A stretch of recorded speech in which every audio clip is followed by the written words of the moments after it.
Le lendemain matin, Jovial n'attendait pas pour faire venir ses parents et leur expliquer la situation. À quoi, en pleurs, la tête baissée, ne disait mot. Une question revenait sans cesse à Jovial.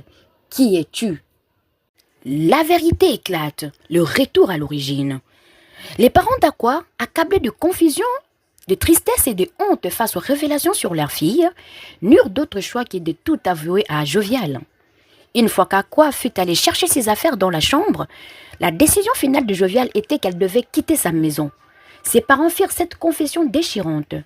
Ils révèlent qu'ils n'étaient pas les parents biologiques d'Aqua, qu'il avait adoptés. Suite à une opération qui avait mal tourné, sa femme était devenue stérile. L'adoption fut leur seule option. En visitant le centre d'adoption, la toute petite Aqua si mignonne avait conquis le cœur de sa femme par ses beaux yeux, et c'est ainsi qu'ils avaient adopté. Ils ignoraient la nature de ce vrai parent, car elle avait été déposée devant la porte du centre sans aucun document ni identité, seulement un bout de papier sur lequel était écrit « Aqua ». Après cela, ses parents partirent, car eux non plus ne voulaient plus qu'elle revienne après tout ce qu'ils venaient d'apprendre.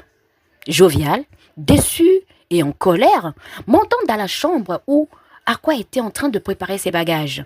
Une fois entré, la dispute éclata. « Tu m'as trahi, tu m'as menti, tu t'es joué de moi. Oh mon Dieu, je n'arrive pas à y croire que cela m'est arrivé. J'ai tout fait pour toi. Mais toi, tu t'es moqué de moi, de mes sentiments. Je ne t'ai rien fait de mal. Je t'ai toujours soutenu et défendu. Quand je pense que tu m'as fait croire que je t'avais connu avec cette plaie, non, mais là, j'étais vraiment les dindons de la farce. Moi qui t'aimais comme un fou. Comment ne pas remarquer une plaie sur la cheville de la fille dont j'étais amoureux? Mais tu as tellement insisté que j'ai fini par le croire. Ça, c'est fort. Tu sais quoi? Pars et oublie-moi.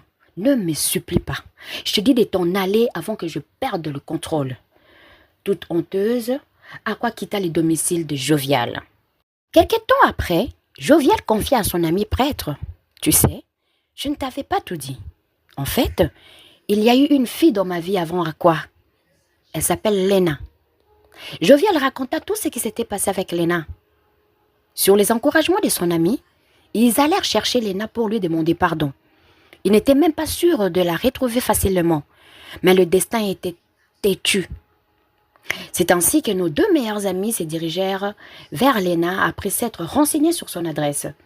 Lena fut surprise de revoir, après tant d'années, les visages de celui qui avait brisé son cœur et l'avait ridiculisé dans toute l'université. Elle les invita à entrer et,